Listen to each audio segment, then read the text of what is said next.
Raspberry Bomb Day? What day? Wait, is it? Wait, it's raspberry. Yeah, that's better. Raspberry Bomb Day. Because, yeah. Day is it? It's Tuesday. Tuesday. It's a Tuesday. And, it is August 11th. Oh, what am I, early? Okay, so I'll, just hang out for a minute. La, la, la. There you go. I know I'm early. I'm only 3 minutes early. I'll just hang out, drink my drink for a minute. Oh, that's good. Mm-hmm.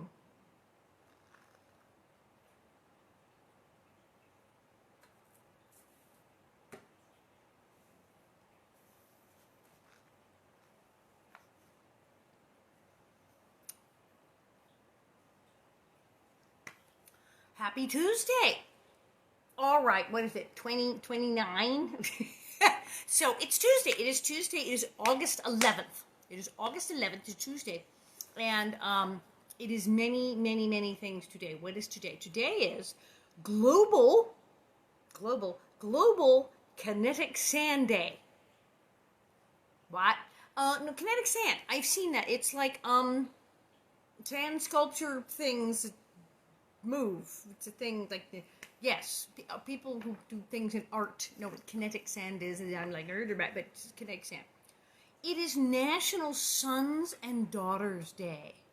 Because you got Father's Day, you got your Mother's Day, and you got Sons and Daughters Day. So there you go. You have to be nice to your kids. Ha ha ha ha ha. It's National Presidential Joke Day. I think you got it covered. I think Facebook and Twitter, y'all got it covered. We have Randy Rainbow. He's got it covered. Got it covered. Okay. National Raspberry Bomb Day. What? National Raspberry Bomb Day. B-O-M-B. It's the thing. It's a dessert. It's a thing. It's a thing. And I don't have a raspberry bomb. I have a raspberry shake thing. What is this? This is, what have I done here?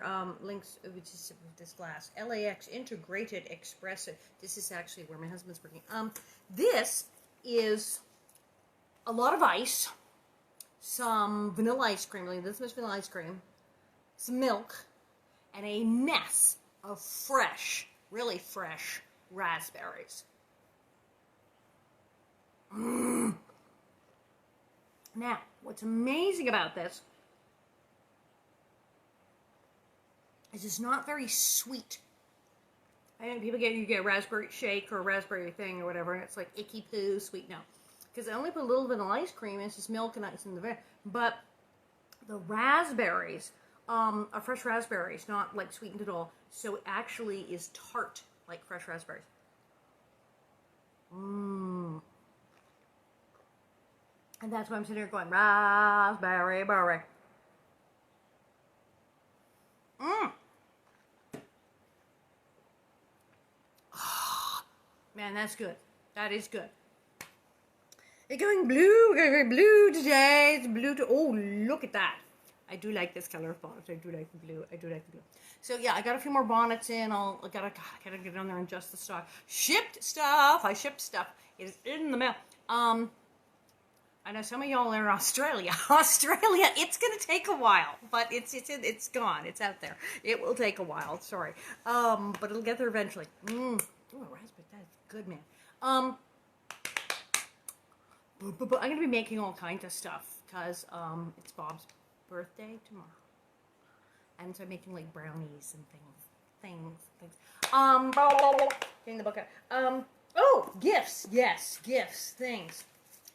Guys, so again with the gifts, so by the heart, yeah, yo, yes, Tracy, hello, Tracy Hutchison, Native American flutes and the sounds of nature for massage, sleep, relaxation, spas, and yoga. Oh man, can I use that?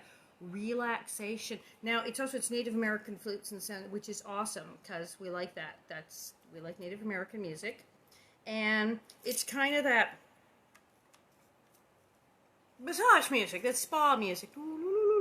But I'm gonna listen to this, and I like that. It'll be very relaxing. I'll turn up the lights, do the candles, like the essential oils kind of thing, and like put this on and go, Somebody said my mom's birthday. Your mother is it's a Leo. Same birthday as Bob. That's a good sign.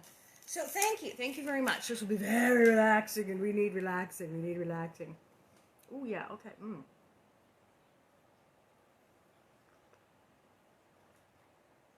Goo, Monique. Now, so we just survived Baroque. It's just like, what a town full of weirdos that was. I mean, things were hard and money-wise, and the poor baby brother dying and all these terrible things. But then it was like, hi, everyone in Baroque is some kind of freak. Hi, can I drag your kid to my hotel room who's 9 and give her music lessons? And can I buy your child? Just buy your child. Just a few bucks, we'll take good care of her. Yeah, woo! Everybody in Baroque's crazy. Okay, so they left. They quite rightly went, yeah, let's get out of there. So going west again. Thank heavens. Chapter 6, going west again. No one who has not pioneered can understand the fascination of it, Laura said, when she tried to explain the reason that so many American families, like her own, responded to the lure of traveling west. True, the Homestead Movement, the Dominion Act in Canada, people just said, go west. And people did. People got into cover. They went all the way to California, which took like years. And they didn't care. Just like, I'm going. It was awful. The conditions were terrible. People got in little buggies and covered wagon and would run out of food and nearly freeze to death. And hello, Donner Party. Terrible things could happen on the road, but it would take months to get where they were going. It could take a year to go all the way to California. How long would that take? And they'd go, and they just like, no, they just compelled to go west. So, but Laura knew, and it was just that if you haven't done it, you can't understand it. It was odd. Laura mused because everything came at us out of the west. Storms, blizzards, grasshoppers, burning hot winds, and fires. Yet it seemed that we wanted nothing so much as we wanted to keep going west. And it's true because their relatives, the cousins, the cousins there, the aunt and uncle, the cousins, all stayed in eastern Minnesota, not way out western Minnesota, Walnut Grove, and didn't have a locust problem. And things were kind of going well. But no, they had to go further west. Oh, Mark and Barnaby, hi! So, when the Ingalls family returned to Walnut Grove in the fall of 1877, oh, they're back!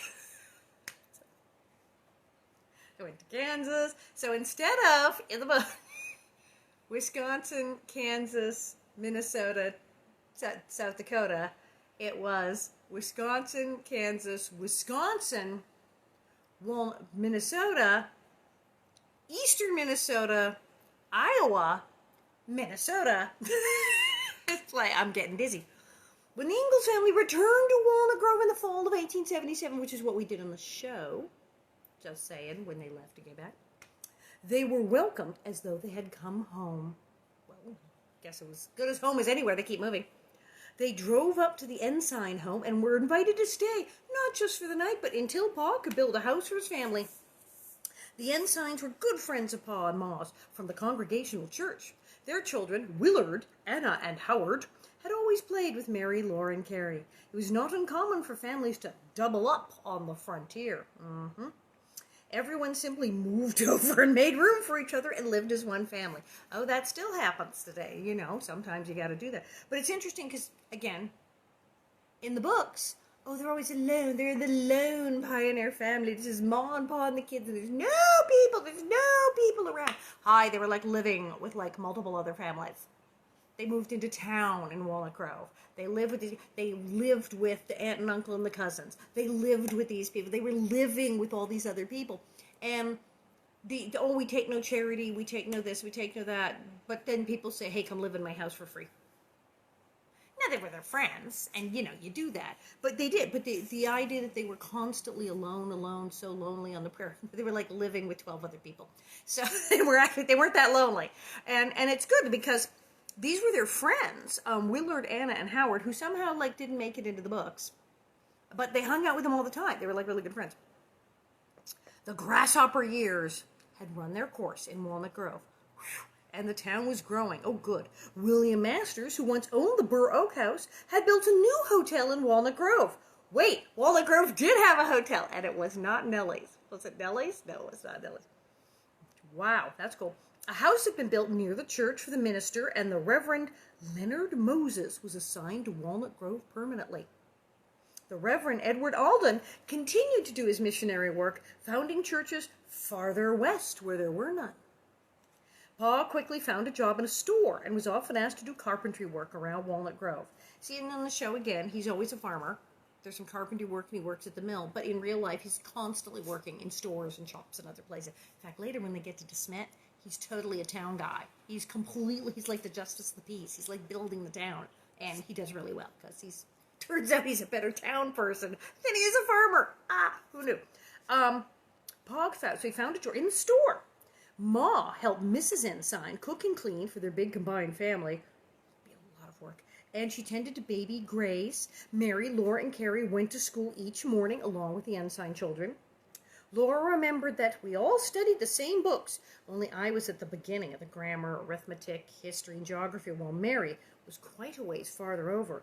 And Anna and Willard were very near the back of the books. Mary turned 13 in January of 1878, and Laura turned 11 the next month. Carrie was going on 8. So our ages on the show were very different. By 1978, I was 16, and Melissa Gilbert was 14, and Melissa Sue was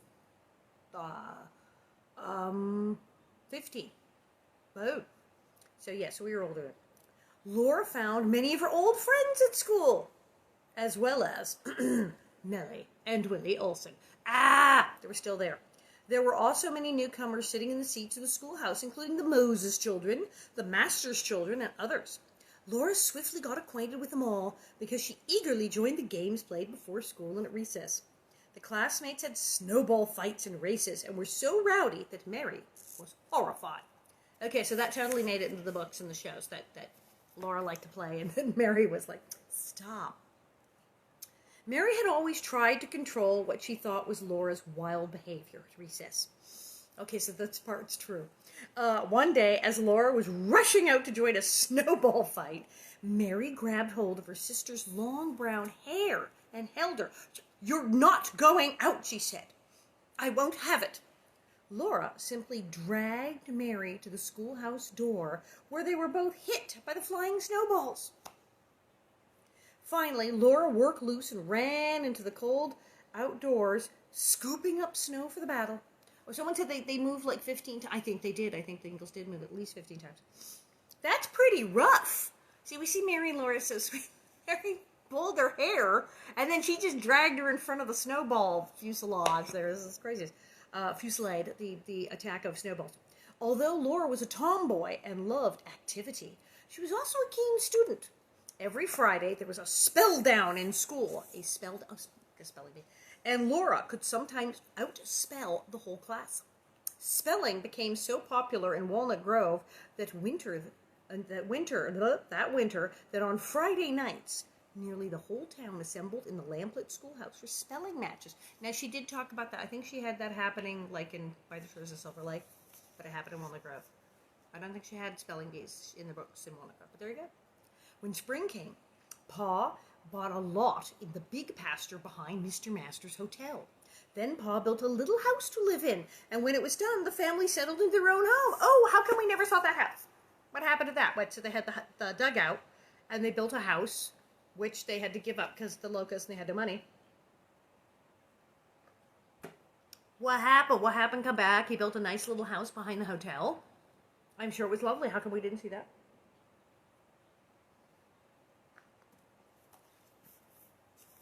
But there was a hotel. Terrible.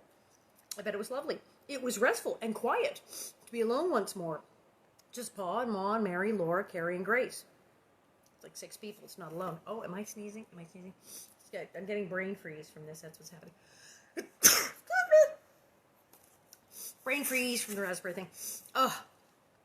In the evenings, Pa played the fiddle again, and he even showed the girls how to dance. Mary and Laura became so practiced that sometimes, when company came, they were asked to perform. Imagine Laura and Mary dancing for company. Pa had always worked hard and could do almost any job well, except farming. He decided that Walnut Grove needed a butcher shop. Wait, what? I don't remember this. This was not in the book. Butcher shop? Did this happen? I don't remember this in the books or the show or anything. Walnut Grove needed a butcher shop. So he opened one in the spring of 1878. Did you know Pa had a butcher shop? Well, people wanted fresh meat, and Pa did a good business. He was still in demand as a carpenter and frequently left his shop to work at constructing or repairing buildings. Ma felt comfortable and content in her own home once more. She never again wanted to live in a noisy hotel or with another family, no matter how kind they were. She liked going to church in Walnut Grove, attending prayer meetings, and helping the church ladies with projects. Although the Ingalls family were no longer farming, Ma was pleased that at least they were staying in one place. The Walnut Grove School ran right through the spring and summer of 1878. The teacher was Sam Masters, the brother of the hotel keeper. Pa bought Laura and Mary a new school book for 61 cents. 61 cents. Remember on the show they were like a slate pencil was like a penny and a half or 2 pence, and they had a fit. But like a slate and a slate pencil was like a whole nickel. They were just beside themselves. 61 cents. A history of the United States. Laura enjoyed studying history, and she was proud when Pa told her that some of his ancestors had come to Plymouth Colony on the Mayflower. I wonder if that was true. You know, people say that. People say that all. Oh, yeah. Yeah, my ancestors were on the Mayflower. Yeah, totally. People do say that. People will say. The other one is, my ancestors on the Mayflower. The other one, I'm related to royalty. And the other one is, oh, yeah, I'm totally part Native American. Cherokee. It's always Cherokee. Why is it always Cherokee? Why is it when people, they get, and they're not making it up really, it's always somebody tells them. Some auntie or some grandma says, oh yeah, no, we're totally related. Native American tribe, Cherokee, it's always Cherokee. Nobody's with Algonquin, Hopi, Sioux, no? Cree, Chippewa, no, Cherokee. Everybody's a Cherokee.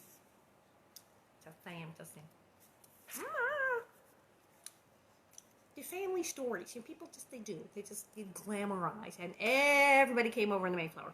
That Mayflower had to have been the biggest boat in the world if everybody who says that their ancestors were on the Mayflower really were on the Mayflower. It would have been the size of the Queen Mary. But there you go. Laura had always considered Nellie Owens the most wretched girl in school. That just warms my heart. Wretched, she says. Most wretched girl in school, but someone new outdid the storekeeper's daughter in meanness and nasty manners. She was the teacher's daughter, Genevieve Masters. Genevieve, oh what a name, Genevieve considered herself far superior to the other students because she wore fancier clothes and came from New York State. Unlike Nellie Oleson and her faking it, apparently, Genevieve really did. She sneered at the other children and lisped and snivelled. Lisped and, I'm dying, snivelled in a way that Laura found maddening. Well, yes. So, Nellie, the character, was a combination of all of these girls. And there was also Stella Gilbert. So it was Genevieve Masters, Stella Gilbert, and Nellie Owens. Now, when they get to Little Town on the Prairie to Smet, but the Owens didn't go to Smet. So what she's doing is, since she didn't bother in the books to mention that they left Walnut Grove and came back, and that's where she met Genevieve Masters, who was the older Nellie, she just kind of went, oh yeah, and Smet. Nellie just magically appeared and did all the things that Genevieve Masters actually did. So complicated. So I guess it's probably Stella Gilbert in South. We'll find out, no doubt. It's so confusing, but it took 3 people to be as terrible as me. I'm so proud. This is like super shower. It's like a sour shake. Loving it. Okay. Wow. So Genevieve was really terrible. Perhaps my performance was more like Genevieve than Nellie. Lisping and simpering. Oh, she was just kind of like, oh, Laura. Yeah, you just want to punch her. Yep, okay. Pa told Laura not to mind. He said there was nothing special about coming from New York. He had come from there himself. Nellie and Genevieve became strong rivals. So there were two of them there at once. Each girl wanted to control the leadership of all the girls. Laura was so independent, she would join neither group. Despite Genevieve's wheedling and Nellie's gifts from her father's store. Okay, so hey, I'll give you sour balls and licorice. That part's true. Then, to my surprise, Laura said, I found myself leader of them all. Boys liked Laura too, and they invited her to join them playing ante-over, pull-away, prisoner's base, and handball. When everyone saw how quick Laura was, she was invited to play in the baseball games for the rest of the school term. There was only one boy who could run faster than Laura Ingalls. When school ended, Laura found a job. Mrs. Masters, again with the Masters here, asked Ma if Laura could help out at the hotel washing dishes. Oh, not again with the hotel. Nothing. Waiting on tables and watching her son Will's baby. Wait, how old is Laura? Is she like 13 or something? Go work in the hotel again? Washing dishes, waiting on tables, and watching her son Will. Oh, I'm dying to know how old she is. Was she like 12? Laura would earn 50 cents a week, and Mrs. Masters promised she would not let her work too hard. When Laura started her job, she found it great fun. Like the hotel in Baroque, the one in Walnut Grove was full of interesting people and happenings. But at the end of the day, Laura could walk out the door and return to her own quiet home across the pasture. And I would think it was a bit less rowdy in Walnut Grove than in Baroque. I think they didn't mention they had a saloon. 12! People say she was 12. She was 12. If your kid is 12, would you say, yeah, go over to the hotel and make beds and wash dishes and go wait tables? 12. Waiting tables and washing dishes in a hotel with strangers. 12. Yeah, Laura doesn't talk about that much, does she? No, she does not. No. It's all about teaching.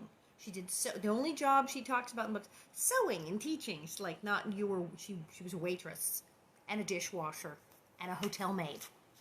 Yeah, she leaves that. Oh, didn't Ma get all hysterical about her working in the fields by Silver Lake when she said, "Oh, only foreign people make their daughters work in the fields." Meanwhile, her daughter was waiting tables in a hotel. Saying. But yes, I bet she was really glad to have her house right there. She didn't have to sleep there. She was just like, oh, bye. You people stay here. I'm going to go sleep in my own bed.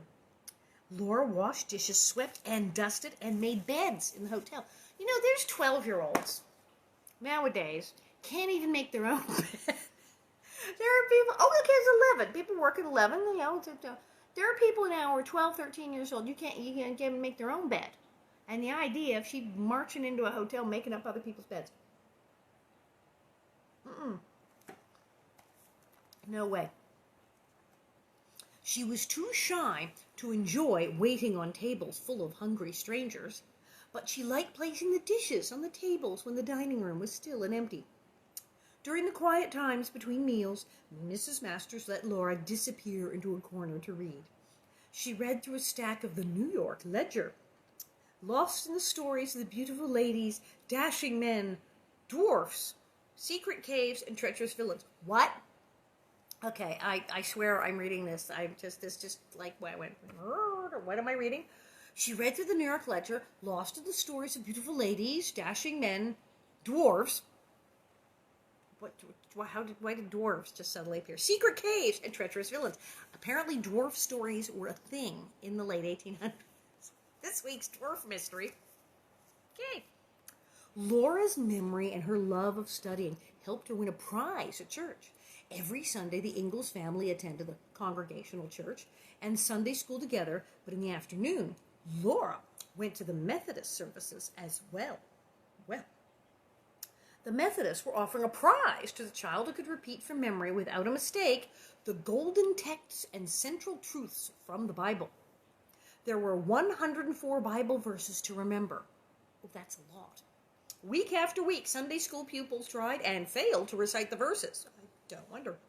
Finally, only Laura and Howard Ensign were left. Both of them were perfect. There was only one prize Bible, but the minister's wife quietly told Laura if she would wait a while, a fancier edition would be sent for. Laura was content to wait. Oh, so they tied. So she let him have the Bible and got like a nicer one later. People in Walnut Grove started noticing what a good worker Laura Ingalls was and how careful she was in finishing a job. She was often asked to run errands for neighbors or to look after their babies. The nickels and dimes Laura was given were welcome because Pa's wages were not much, and there was very little spare money in the Ingalls house. Even so, home was happy, and Laura did not want to leave when Mrs. Masters asked her to stay with a sick relative 2 miles out in the country. Well, again, she's like 12. Hey, why don't you just go away 2 miles, like an hour's drive at the time, all the way across town to go stay with a complete stranger? But when Laura thought of the money she could earn, she decided to go. Sadie Hurley, oh, what a great name. Sadie Hurley, Mrs. Masters' relative, was kind to Laura, but the days were long and lonely on the quiet prairie. Laura knew that her family back in Walnut Grove was in need of money, and Pa was restless about going west again. Oh, no. One night, while she said her prayers, Laura felt so homesick and concerned about Pa and Ma and her sisters, she felt like crying. Then she thought over all those Bible verses she had memorized and felt what she said was a hovering, a presence, a power comforting and sustaining me. Surprised, she thought, this is what men call God. That experience helped Laura until she returned home. All through her life, Laura quietly relied on the belief that God would help her through difficulty. Well, and she certainly had difficulties, I would imagine. It's probably a good thing. Oh yeah, here you go. Laura had just turned 12 years old during the winter of 1879 when Mary suddenly became sick. So she was 11. She was 11 years old, and she was waiting tables in a hotel and making beds and going out of town to stay over at a sick person's house and be their nurse. At 11. Okie dokies. People at 11, they can't take a pick at their plate after dinner and take it to the dishwasher. She was 11, and she was doing all this work. Notice in the books, she doesn't really work at all until, and she works in the field, and her mother has vet. She doesn't really work at all until Mary goes blind. And then she starts teaching and sewing and teaching to raise money. But clearly, she'd been working for years. So, Mary got sick. Mary felt a terrible pain in her head and had a fever so high that Ma cut off Mary's beautiful long hair to keep her cooler. Back in the day, shave your head if you got sick. Dr. Hoyt tended to Mary, but she grew so desperately ill that everyone thought she would die. Pa telegraphed for Dr. Welcome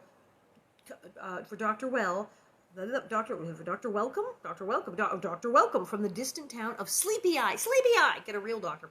And he came on the train to help Mary. So there's no Doc Baker. Doc Baker was made up. It's not it could be scarlet fever, but doesn't seem to be scarlet fever. The family had scarlet fever. There was a whole episode where they all got scarlet fever and got sick in her books. And then she's like, oh, Mary went blind sometime after that, like she had a stroke or something. But here, they're not sick.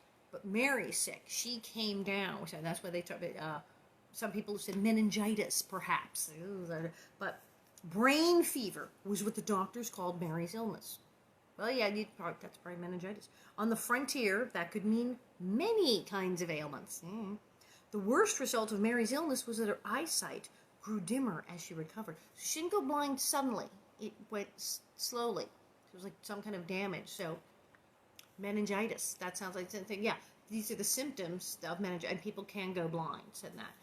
So there are many. Back then, there were a lot of diseases make you go blind. So it's scary. She sat propped up on pillows, seeing less and less each day. The doctors shook their heads and could do nothing. They said nerves of Mary's eyes were dying. That's awful. The last thing she saw was the blue of Grace's eyes as she stood beside the chair where Mary sat. Oh. So, meningitis, scarlet fever, stroke, brain fever. We don't know. We don't know which yet because, like I said, it's like the 1800s. They're like, I don't know. She's sick. I mean, they couldn't even lower. It's not like they could even lower your fever. So,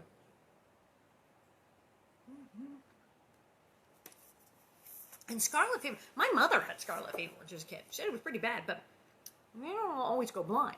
But in the movies, everybody goes blind from scarlet fever. But it was actually like other stuff. So, I don't know. Terrible. On the sorrowful day when Mary could see no more, Pa solemnly gave Laura a duty. She must become Mary's link to light and color and action by describing what she saw of the world. See, this is how the writing starts. Laura immediately started seeing twice, once for herself and again for her sister. This became Laura's lifelong habit. Throughout her illness, Mary had not complained. When she became blind, Mary did not mourn. She was patient and accepting and thankful for Pa and Ma and her sisters. Laura learned much from Mary. She practiced patience and cheerfulness and kindness, inspired by Mary's example. Laura was growing up. Yes, because she's all of 12 now.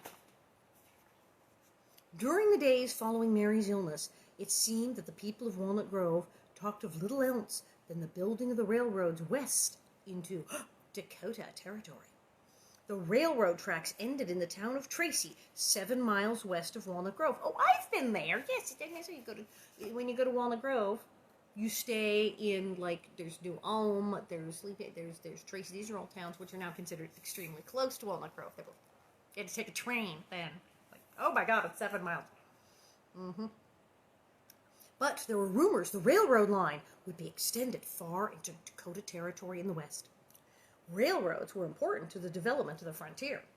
They offered work to men at $1 a day while the tracks were being constructed. They lured Easterners to settle in the west. Towns sprang up along the tracks, and the freight trains brought goods and people into raw western territories. For the farmer, the trains were a way to send crops back to eastern markets from their western homesteads. Now, that's a big deal, because think about it, before the trains, if you're a pioneer out west, how do you get supply? And if you don't find those supplies where you are, or you did not bring them, or you do not grow them, you are out of luck. How are you? Or you would have to wait like months, years for another covered wagon to come. You can't just hope it comes on the train because it's not going to come. With the train, like they talked about in Little Town on the Prairie, they could constantly have things arriving by train, supplies and gifts, wheat, everything. But before that, and then the crops, they talked about how hard it was for the farmers sometimes to sell their crops. But if you could make a deal, you could go to the telegraph office and make a deal with someone back east, you could put it on the train, you could get other people you could sell. So there you go. Pa wanted to go west again, and he wanted to farm, but he had no money to start over. Terrible at farming. The hard years of the 1870s had left Pa in debt and with no savings. He saw no way to pay for tools and building and livestock, even if he could claim free homestead land. Finally, the railroad offered Pa a way to earn more of the money he needed. One day, not long after Mary's sight faded, she heard the sounds of a horse and buggy driving up to the little house in the master's pasture. The woman who came to the door was a stranger to Laura. Oh, I remember the story. But Pa and Ma knew her immediately. She was Pa's sister Dosha from Wisconsin. Remember this when Sister Dosha shows up at the house? But weren't they, still living by the creek? Just saying. Her husband, Hy Forbes, was a contractor working for the railroad as it inched its way west. Dosha stopped both to visit and to offer Pa a job. Each railroad camp had a company store, which sold goods to the workers. A store manager was needed to record purchases and keep track of the hours the men worked. Pa immediately was anxious to accept the job his sister offered. It meant he could work for good wages and hunt for some of Uncle Sam's free homestead land out in Dakota. another homestead, and get paid at the same time. Ma agreed to the plan, but reluctantly. She could think of many reasons to stay in Walnut Grove. She wondered about Mary. How would her blind daughter fare if they lived again on the frontier? Finally, Ma got the promise she wanted from Pa. When they settled in Dakota Territory, they would move no more. Their journeys would be ended. She's like, okay, I'll go, but that's it, guys. That's the last time we're going anywhere. Pa had to go west quickly with Dosha to begin his new job, and this was in the books. I remember this part. He sold the house in Mr. Master's pasture, but arranged that Ma and the girls could stay there till Mary was stronger. The family would join Pa at the end of the summer. Dosha and Pa drove off together, bound for the railroad camps. Laura was now Ma's greatest help. Together, they ran the house all summer and prepared for the move west. Daily, Laura took Mary for walks on the sunny prairie around Walnut Grove. Remembering her promise to Pa, Laura told Mary about everything she saw. Letters came from Pa with money from his paychecks. Finally, a letter told Ma he would meet the family at Tracy, where the railroad ended. Ma bought tickets and made the final preparations to leave Walnut Grove. This would be the girls' first train ride. Oh, we read about that. She was scared. She was scared to death of the train. They were terrified to ride on a train. But of course, now we know there was a train station like in Walnut Grove, and this was like totally normal. But they did. They took the train. It wasn't very far. They took the train to Tracy and got picked up to go to South Dakota. It's down the street. But what are you going to do? On the sunny September day when the Ingalls family left Walnut Grove, Laura looked through the train windows at the familiar sights. The buildings of Walnut Grove rushed past. The grasslands and plowlands and scattered farms on the prairie flashed by. The smoking engines speeded the train west. The whole, 7 miles. It doesn't go from Walnut Grove to Tracy. That's 10 minutes in a car. Once again, the Ingalls family was going into the unknown in search of a new home. Ba ba ba ba. And then they do much better in Dakota Territory because, although there is the long winter, but indeed, of course, they actually do kind of move, don't they? Because there's that whole thing, Shores of Silver Lake with the railroad, and then they go into town, into DeSmet, and then they move to the Claim, and then they move back into DeSmet. So they actually move 800 more times, but they kind of stay in the one area. They don't go to another state.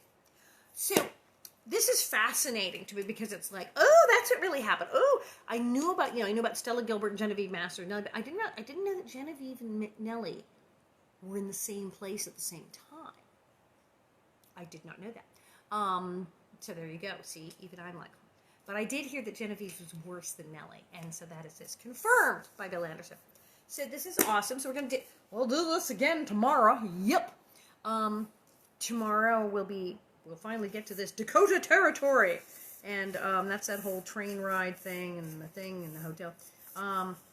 More worky work. That girl was just working. Well, I went to work. I got my first job. I was, I guess it was fun. I was going to say I got my first job at 6, but my Screen Actors Guild card, I adjust myself here. My Screen Actors Guild, my union actor card, says member since 1967. I was 5 in 1967. But I started working, I guess, must have been early 68 then. But I remember being 5, 6 years old. I did a commercial. And then I worked quite a bit at 6 and 7. When I was 8, I was on a show. It's hysterical.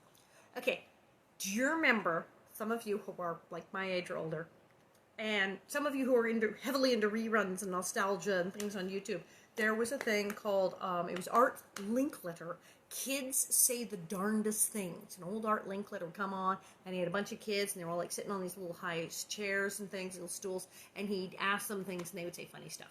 So, it was a big hit. It was huge. Kids did it. So, all the other networks had to have their version, had to rip it off. So they would find some celebrity and set up a panel of kids.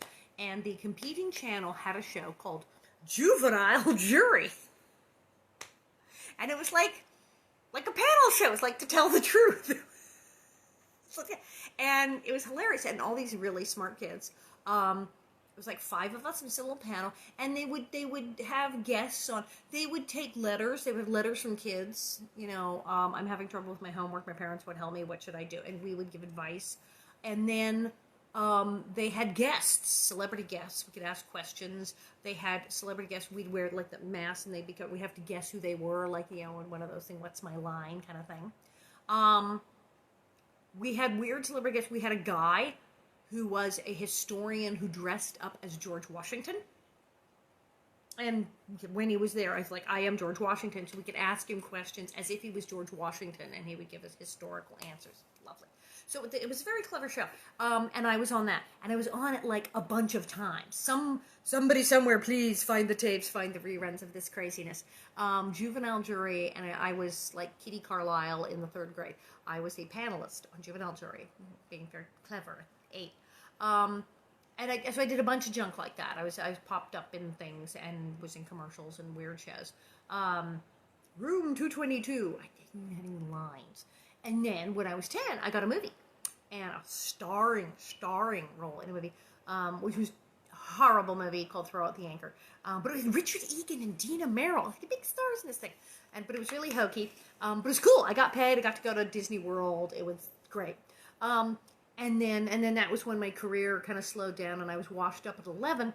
And luckily, I got Little House on the Prairie at 12. My comeback. It's the comeback role. So I've worked since I was 5. And worked steadily and been virtually self-supporting since I was 12, which is crazy. But I did. I mean, it's a weird world, show business. It's not for everyone. I'm not even sure if it was for me. It's very hard. It's a lot of work. And it's really weird. It's really hard. It's hard for grown-ups who go into television and go into Hollywood and go to work. It's like really hard.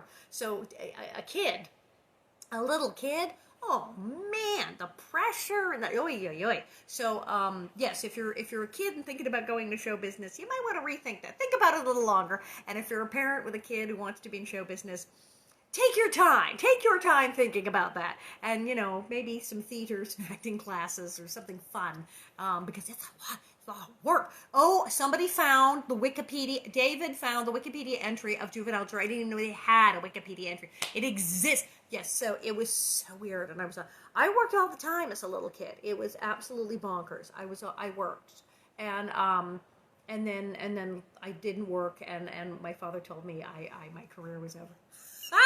And I might have to get another job. And then Little House, and then I worked, and just like worked. So craziness. So here I am. That's why I said to my husband when everything stopped, and he said, "Well, it's okay. I still have a job." And I said, "Yeah, but I pretty much been working since I was 12." So I have luckily found work via the internet and doing my little shows in the other side of the living room. So this is great fun. I love telling you people these stories. Yes, but you can look all this up. It's only by Biography Day. Do I work? Well, right now, do I work? No. Well, actually, sort of, because I got the Cameo, I got the Coach the World, I got Stage It, where I do my shows, and so I'm doing now stuff online, and so like it's kind of kooky. I'm like working again, and there may be a movie. Like I said, with all the COVID and the thing and the figuring out how to shoot it, but there may be a movie coming up. We love that. But yeah, I did the stand-up in the theater. I wound up doing the stand-up in the theater, so I wound up going all over the world and being on stage and doing stand-up comedy and doing my French comedy show and American comedy show and regular theater. And so, yeah, I guess I did work a lot. I was oh, no, I hardly work at all. And then I look at my calendar and go, oh, I guess I do work. So, thank you. Oh, my show tonight, we're doing a rerun. We are doing a rerun tonight on the Alison Arngrim Show. I am rerunning the episode with Joan Van Ark. And, she's a lovely woman and fascinating. And I knew she was cool, like, before I interviewed her. But when I interviewed her, I was like, whoa, what? She's a fascinating woman. She's great. And it was, interestingly, it was the last interview I did in studio before we switched everything to Zoom and in the house. Boo! But then we'll have somebody on next week live. It'll be great. But Joan Van Ark is like, I haven't rerun her episode. I only ran it once. It's very interesting. She's a very interesting lady. So I will see you tomorrow, and we'll read some more and I'll have more weird things to eat, and it'll be awesome. So, take care, wash your hands, wear your mask, call your friends, do something clever and creative. I don't know. I bought some colored pencils today. Do something creative. See you tomorrow.